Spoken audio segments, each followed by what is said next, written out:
2011 divisional game. Probably my favorite 49ers win and really one of their more memorable wins.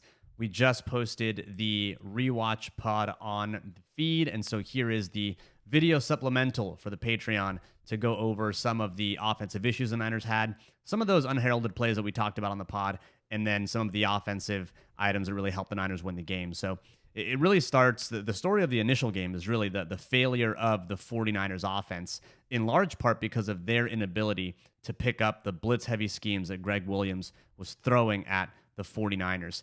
And so let's go ahead and let this play run beginning to end. This is from the first quarter, and it really showed some of the issues that the Niners had early on picking up the blitz. Yeah, not a great look here. And so as you may have caught on that first one, I mean, this was something that we saw a lot from them, throughout the game in general, but especially once we got into these third down situations where they're going to play, man coverage, either cover 0 or cover 1 behind it, meaning I've either got no deep safeties and I've just got only my guy, enough man coverage defenders here for the eligible receivers, or I've got cover 1, I've got my one deep safety back here, and then I'm bringing everybody else. So if you're Alex Smith, you're looking at this pressure look from the get-go, and you're already tipped off that this is pressure. I mean, you've got your middle of the field safety, so it's middle of the field closed at this point. And then you've got your corners that are close up and press looks and directly looking at the receiver. This is often a tip off too, because they're looking at the thing they have to cover. They're not looking back eyes to quarterback, so they're probably going to be manned up. You've got people aligned on the line of scrimmage. You've got extra people along the edge, and you've got a roving linebacker. Everything about this look screams pressure. And so at this point, then, you as an offensive lineman or as a quarterback are going to adjust your protection. But the 49ers didn't adjust their protection in a way that really helped them out against this look. And ultimately, it ends up with Alex Smith putting the ball on the ground. Yeah, so we look at it kind of two things here that I think are going to play a role is in this ending up as a sack, right? So the first thing, where they're trying to go with the football. So you can see Alex Smith clearly looking off to his left-hand side here as he kind of takes his drop and finishes it. Looks like they're trying to get Vernon Davis here, who's the number 3 receiver, the inside most slot guy, trying to get him freed up on this in-breaking route. But he gets a little caught up here at the break, right? Gets contacted by the defender there, a little slow to get through that. And then that's enough for the free defender to get to him. And when we go back to the end zone view here, can kind of see what we're talking about from the protection and not getting adjusted, right? So as we see from an alignment standpoint, and they got to figure out who to block, because the key thing here is that they do have enough blockers to handle everybody who ultimately rushes, right? So they're going to send 6 rushers. You get this defensive end here, and then you get all of these guys that are over to this side. 49ers, of course, have their 5 offensive linemen plus Frank Gore here. So they've got 6 on 6, right? They can get everything picked up. But the way that they end up adjusting their protection, you'll see Upati here at the left guard spot open up to the left. And what this kind of makes it look like they're potentially expecting is this guy here, this linebacker who's over Vernon Davis, that they've got him pegged as a potential rusher, right? Because Frank Gore, he's going to end up keying the inside, and then they're going to slide a little bit this way. So it looks like they want to be able to pick up both of these guys if they come. But you should know from an alignment standpoint as a quarterback that there's no reason that this guy should be going. Everybody else, as we showed kind of from the sideline view, is clearly in man coverage, right? They're showing you that look pre-snap. And if he comes, they don't have anybody in position to be able to come down and replace him in coverage, right? This safety is still way off the ball. He's not showing enough movement here, because sometimes you will get this, right? You'll get the man coverage look, and then somebody will slowly be working their way over here to replace him so that they're in a reasonable position to be able to cover that receiver once he does come off the edge. But you don't get any of that. And so it makes sense that these guys were both rushing, right? Because all I've got over to the right side is just my one single receiver. There's no other receiving threats to that side. And so if they take everybody basically from Upati and we slide these guys right, we set Gore to pick up this outside most guy. Well, now I have the numbers to be able to block everybody that's over here, and I just lock Staley back on this defensive end. And now I at least have the numbers to pick everyone up, right? It still comes down to being able to block everybody at that point, but I can at least set it up. And what results with what they do is you get this guy unblocked. And so now the hesitation that I got from Vernon, and the a little bit of that he gets slowed down going through that break, forces Smith to be able to hold on to the ball just a beat longer, and that's what gives this unblocked rusher on the edge time to be able to get home and make the sack. One other note on this play is just the idea of the blindside block, because something that we talked about on a couple of shows ago was just the idea that there really is no such thing as a blindside in the NFL anymore. That really is an anachronism of some older football. Alex Smith is a right-handed quarterback, so you would think that his blindside is the left side. But in this case, you can see that because the route combination is on the left side of the field, that's where he's looking immediately after the snap. That's no longer his blind side. At this point, the blind side technically is the right side. So there is no real true blind side in the NFL anymore. You've got to have two good tackles. You've got to have edge protection, because not only are edge rushers going to be coming from either side, but as a quarterback, your head is able to view, more than one side of the field at a time. You're not really locked in. And so that's just an interesting note about that play specifically, that it still came from the other side, which was his blind side, but not the blind side that people would expect in the NFL. So what really was troublesome for the 49ers was that they couldn't put their offense together. It was a lot of blitzing, a lot of man coverage, and really they didn't have a fantastic offensive performance. What kept them in the game were a couple of plays that we don't talk about, like some of the really big plays in this game, but that were super important nonetheless. And both of the plays that we're going to review from a defensive perspective are going to be interceptions or pass breakups, because this is a fantastic interception from Deshaun Goldson, one that happened early. And it was one that wasn't really expected, because Drew Brees hadn't been intercepted in 215 attempts, which was a record. And this is a play that really should have worked were it not for a great play from Deshaun Goldson. Yeah, so we'll kind of finish letting it run through here, get the interception. You don't need to see the whole return again. We'll get that in just a minute. But yeah, so this is, you think about when this is in the game, right? This is still in the first quarter, and the Saints to this point had the super long drive to start the game, right? Took up basically half of the first quarter before you get down there deep into the red zone and you get the Whitner forced fumble that, of course, everybody remembers from that to end that drive and keep them from getting points on the board. And so here, at this point, the 49ers have the one touchdown from Vernon Davis. They're looking to kind of get on the board. The Saints are looking to get on the board here and be able to answer. And this is just such a big play from Goldson to not only get the turnover, but then you get the big return that really sets them up with excellent field position deep down there inside the 5-yard line and gives them a really great opportunity to score. And so as we look at kind of this pre-snap, right, if we remember the 49ers defenses of this era, it's not like we see currently, right, where they're in single high all the time, playing a ton of cover 3, cover 1 mixed in here. These were two high defenses, right? You have Whitner and then Goldson over here. They really played this 2-deep shell quite a bit, playing a lot of quarters coverage. They play some 2-man once you get into third down and long yardage stuff, but they really trusted their front, right? They didn't feel like they needed to get the extra guy down in the box to be able to stop the run because of the great front that they had. And so you see a lot of quarters looks from them, but they actually do end up rotating to cover 3 here. And so you're going to get Carlos Rogers, who's in the slot here, him coming off the edge. You're going to get Aldon Smith dropping back and kind of replacing him as one of the underneath defenders. I'm going to have Whitner here that's going to drop down and be looking to carry kind of this number 2 receiver up the seam. And then I've got Goldson here who's going to rotate over to the middle of the field and be my deep safety.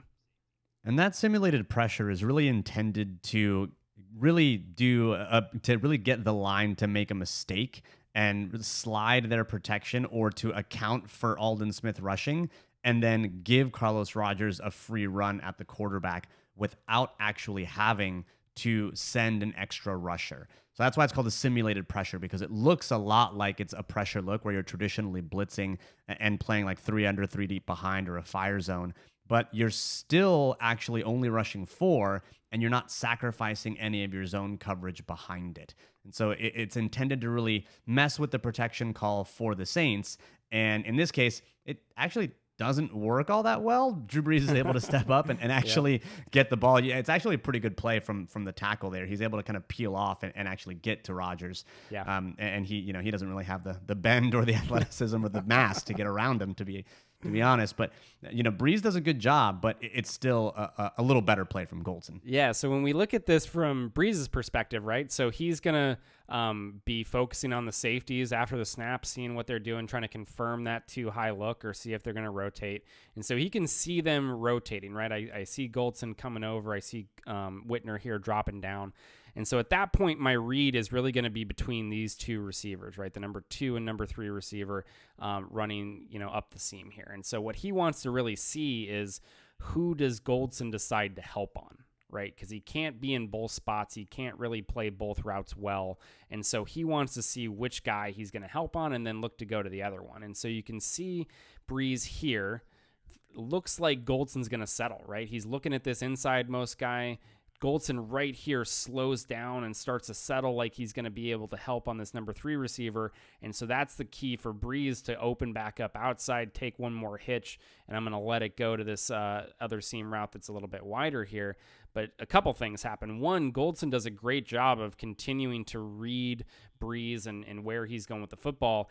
And then you get kind of one of the few downsides about Breeze's game in that his arm really isn't there to make this type of throw, right? So ideally, if he can get this more up over the top, he still has a throw here, actually. Like Whitner's kind of stopped his feet a little bit and really isn't going to be in position to play this.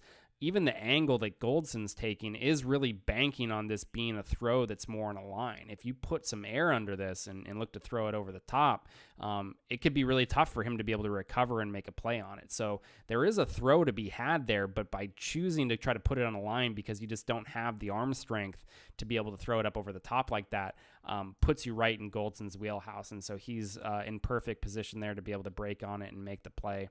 And again, the return here is so huge because it sets the offense up in a position where, you're at the 3-4 yard line there and going to be able to put points on the board pretty easily. Now, Deshaun Goldson wasn't the only player who made a good individual play against the Saints. This was a fantastic interception and really kept the Niners in the game. But you also have another player that is unheralded in Niners lore, and that's Carlos Rogers. And he had a very, very good individual play on a play and a throw that really should have been a touchdown. So when you watch this, you can see him basically on an island. And he's on an island for a lot of really great reasons for the Saints because they designed a fantastic play to really isolate Rodgers and put him in a position to have to make a great individual play. And that's exactly what he does because that is a touchdown. It's not a bad throw at all from Drew Brees, but instead it's a pass breakup, a forced incompletion, and the Niners live to really play another down. So we'll kind of start here, right? We'll start from this end zone view and this great look that we get at Rodgers making the play on the ball. And so a big thing to note here is you've got this referee that's staring right at the play. And a lot of times what he's going to be looking for is this right arm, right? He wants to see if he's going to hook the receiver here with this side, which is going to help kind of give him a better angle to get to the ball and is going to be something that is automatically going to get a penalty thrown, right? So you get an excellent play from Rodgers on the ball here at the catch point to not do that, right? To keep that right arm free, to fully extend the left arm and be able to get to the ball without interfering is just such an excellent play at the ball. But as we go back to the sideline view here, right, and kind of look at this coverage and why he ends up in that situation to begin with. And you get, again, so here were the 49ers in a too high look and going to end up playing quarters here. And one of the things that is important to note with quarters coverage, because I think a lot of times when you see these deep posts against quarters, a lot of people's first thought is like, where the hell are the safeties? Why doesn't this cornerback have any help from the safeties here?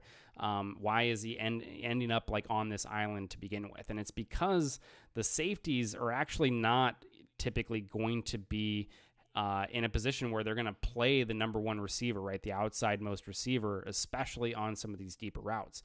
What they're going to key on is actually the number 2 receiver, right? So the second most inside guy here, which for Goldson in this case happens to be an extra offensive lineman. And so I think you see him really start creeping up toward the line of scrimmage at the snap because of that, right? You got a 1st and 10 situation here.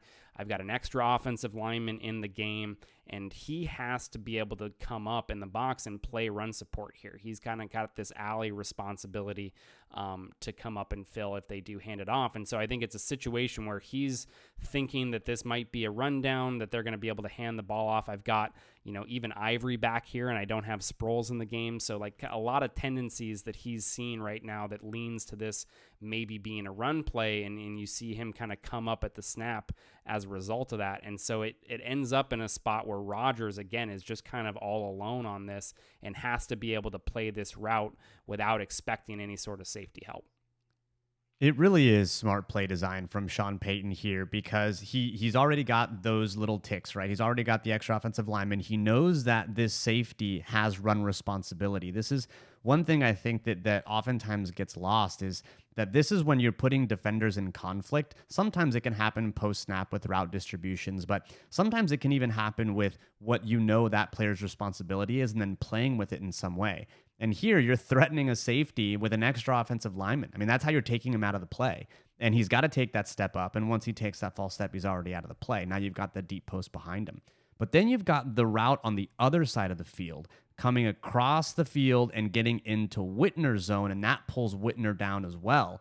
This play is basically designed as a shot play to go to this receiver. And Carlos Rodgers is aligned on the outside, which gives up the inside move, and he's still able to recover and get his hand on the ball and do so with such a fantastic individual play. Yeah, and this is something that we see Shanahan do a lot, right? We see these condensed splits from the receivers, right, where they're in tight to the formation, and that dictates alignment from the defensive players in a lot of ways, right? Because you, as a cornerback, I need to play this outside. So if I get a guy that's in here that's this tight to the formation, and I'm in any sort of zone defense, this cornerback is going to take an outside alignment every single time. And it's because, one, he needs to have the sideline contained in the run game. So if it does end up being a handoff to this side, he needs to be the player that is the absolute widest defender on the field and forces everything back inside of him, because that's where all of his pursuit is going to be coming from, right? All of his teammates are back there inside. So he needs to do that. And then also he needs to be able to play, these outbreaking routes. A lot of times when they condense them inside, it's because they want to open up space to the outside. And so by putting him in an outside alignment initially, he's able to better play, some of those short, intermediate outbreaking routes. But when you do this is kind of the thing that Shanahan and I think a lot of good play callers today in the NFL do, is they'll line up in this spot because they're going to dictate the alignment from this player, and then they're just going to try to widen him and really lean into that and then do an in-breaking route, right? And it just is so tough for some of these guys to be able to cover this. And Rodgers does such a fantastic job here, because you can see right here he hesitates just a little bit, and when you get that nod from the receiver to the outside, right, just kind of hesitates a little bit, but then he knows he's on his horse, and he knows that he needs to be able to get to that post and be able to play it. And just does an excellent job of doing that. And we're not going to show it here, but I mean, 2 plays later on the 3rd and 10. So again, this is a 1st and 10 play. The 3rd and 10 play ends up with another pass defense on this drive on a shorter slant route in the slot. And so he was just a huge part on this drive of why the Saints didn't end up with points.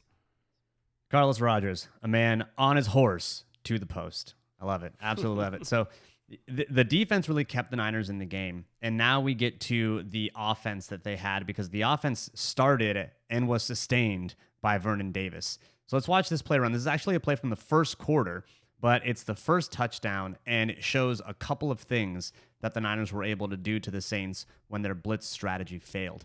Let's go ahead and just watch it from the ends of view, because it's pretty. It's real pretty. It's real nice. The throw here is very good. Beautiful. So what this play is, this play is meant to do a couple of things. Really, the primary read on this play is going to be the vertical from the 3rd player in the bunch. And this is going to be his first read. You can see he's going to go right up vertical.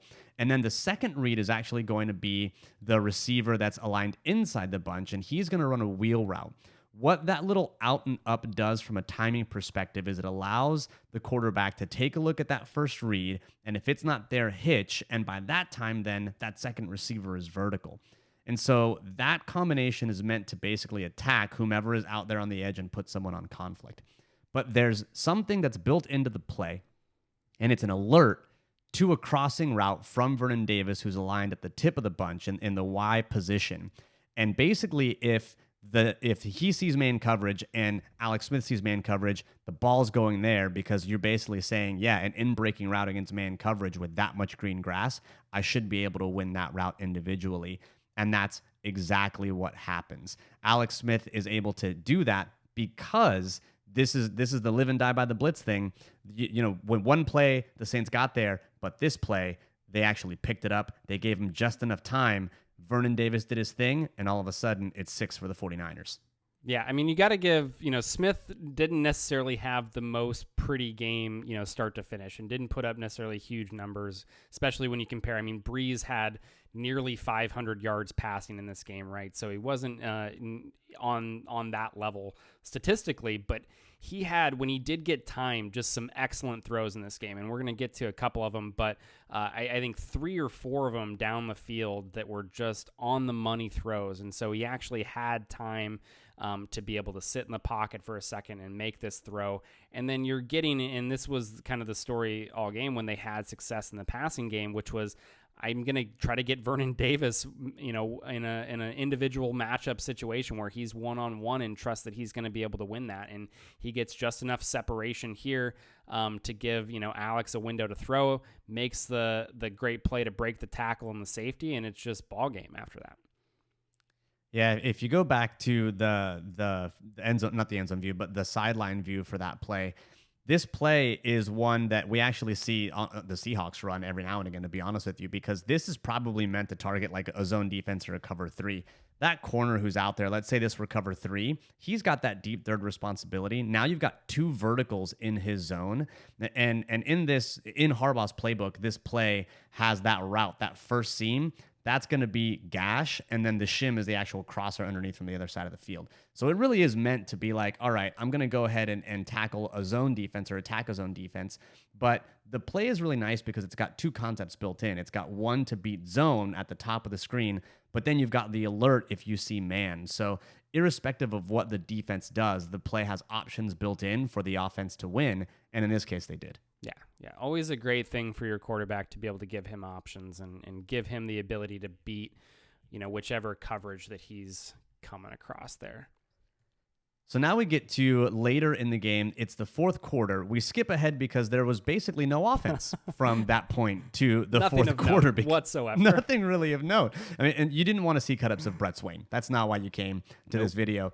But this play is a trap play that could have ended disastrously. And we'll watch it from the end zone start to finish because that's where you can see the magic happen. And it could have been disastrous, but it ends up being a fantastic play for the Niners.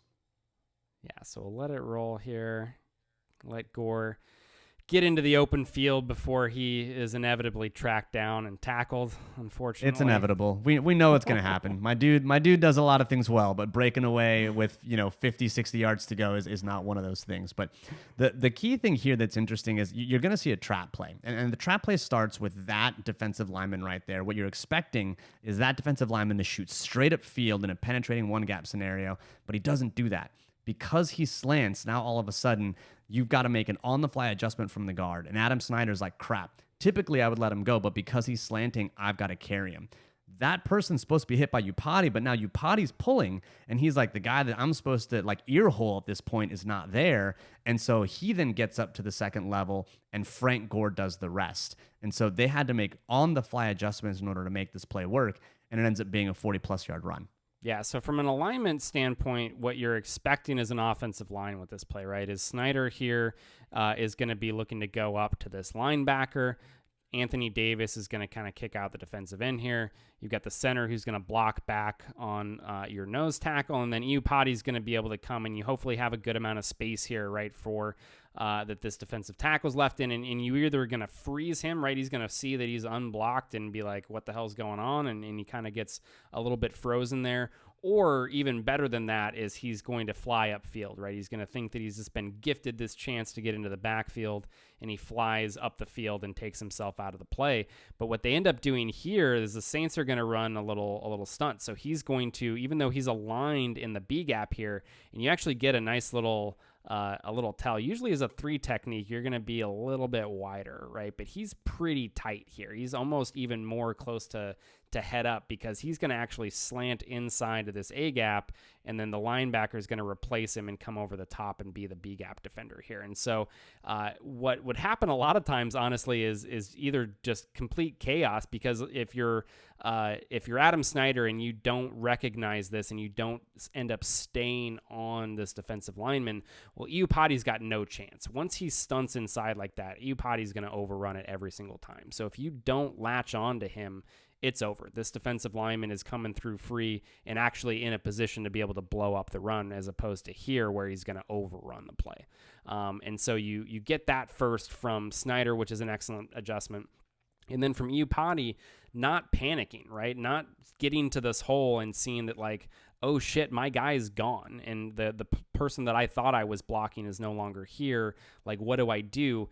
Just keeps working, right? Turns up, gets up to the second level, and finds a linebacker who's going to be his first threat, and does enough here. It's not necessarily some like huge pancake block, but he covers him up, and that's enough for Gore to be able to get through. And then at that point, he's one-on-one with the safety, right? And that is something that Gore can do, is be able to break that tackle and avoid that, and at least get out into the open field before he gets tracked down. But yeah, really just an excellent play from the offensive line here from the 49ers to create this situation. So Vernon Davis starts the run. You've got Frank Gore, who ends up helping the 49ers stay in it, breaking open a long run that could have been disastrous if not for some fantastic play from the offensive line. But then you get to the game winner, Vernon Post. And this is a play that just, it's a fantastic design. It was put in specifically against what they expected in the red zone from the Saints, based on some great scouting from Jeep Chris, who used to be a coach for the Carolina Panthers, and brought some of his knowledge about the Saints to the 49ers. But it's a play that the Niners probably didn't need to. Alex Smith didn't take the optimal throw, but it was such a good throw that it ended up being the game winner. Yeah, so once you get into the red zone here, defenses kind of start changing the way that they play coverages a little bit. And they usually have kind of some specific red zone calls that they're going to look to go to. And even though we're kind of on the fringe, you really see it once we get a little tighter into the red zone, like especially inside the 10, really like the 12-yard line and in is kind of the threshold where a lot of defenses are going to make that switch. But here at the 14-yard line, we're in a close enough spot where we're still going to get one of those red zone calls from the Saints here. And the two defenders that are kind of the key players here that we want to focus on are this linebacker here and then this safety on this side. So the thing with the safety that's notable is his initial alignment. So you can see he's, probably about 2-3 yards deep into the end zone at this point, which isn't necessarily like an ideal alignment, but this was kind of one of the things that they picked up on that was a consistent thing for the Saints in this defense. But you would really expect it to be more like this safety, right? At least align yourself at the goal line, because then at least if you're even going to make this kind of sort of flat foot read, right? He's not looking to get any sort of depth here. He's just going to kind of see how the play breaks out. Well, if you're doing that at the goal line, when you break downhill, you're breaking on it where it's still not a touchdown, right? There's a world where when you're 3-4 yards deep into the end zone that you can still break on it, and it's just too late because that receiver's already in the end zone anyway. And if you remember the Seahawks game, the clinch by an inch, Dre Greenlaw said something very similar when he was talking about where he basically was like feet in front of the goal line, so that if I have to make a hit, it's going to be short of the goal line. And that's exactly what he did. That's not what the Saints are doing here. No, not great. And so then when we go to the underneath defender, right, this is really the one that the route concept is looking to target. So the situation we've got is 3rd and 4. So they're looking to get to the 10-yard line if they're just trying to get a first down. And so they've got this outside receiver that they're just going to sit right here at the sticks. And what they want to do is get this defender, right, to suck up and to take the bait on this underneath throw so that it opens up this space even more for Vernon Davis, right? I've got a safety that's a bit too deep. Well, now if I can pull up the underneath defender and get him to come up on this underneath route and make him think that I just want to to take this short route for an easy first down. And now I got a big gap to be able to throw it to. But as you can see, that defender doesn't do that, right? He doesn't take that bait on the underneath throw. And as we get to the end zone, you can really see how small of a window this is for him to throw it to. There's just not much space to be able to fit this ball in, because you've got an underneath defender that's getting good depth and really cushioning this route. And then the thing that does end up killing the safety here is that depth, because he makes a pretty good break on this ball. And you can see the timing from Smith is just excellent. So he gets here, last step in his drop, and he's already starting to pull that arm back and make the throw. And you can see Vernon Davis here hasn't even cleared this underneath defender, right? He hasn't even gotten past him. And so it's you're really trusting this receiver to be able to get in the spot that he's supposed to. But he also knows, because you can see this underneath defender sinking and getting depth, right? That he doesn't have a lot of space to throw this into. And if he throws this a beat later, well, then maybe that's enough for this safety, who again is like cutting down the front of this route here. That's enough time for him to be able to make up some of that and maybe get to a point where he can make a play on the ball. God, the ball's in the air before he even clears the linebacker. Yeah, it's crazy. That's just so amazing. It's so nuts. I mean, the timing, the absolute trust from Alex Smith, the accuracy from Alex Smith, and then the ability for Vernon Davis to clutch that pineapple close to his chest like he's never clutched a pineapple before. It's a phenomenal play. It's a great throw from Alex Smith. It's a great catch from Vernon Davis. It's a play worthy of a game-winning drive for probably one of my favorite plays and one of my favorite games in 49ers history. Man, it's so good. Can just watch this back and forth over and over again all day. And that ball location too, like, it's on him, right? That's another part of this, is like he can't lead him too far in front, because that gives the safety that angle to be able to get to it. And so he puts it right on him there, and it's just a perfect throw. I mean, obviously the Smith play that we think about from this game for a good reason in some respects is the sweep. But I mean, as far as throws go in his career, this was maybe the best one. Well, that does it for this rewatch edition of the Better Rivals pod. And as always, go Niners.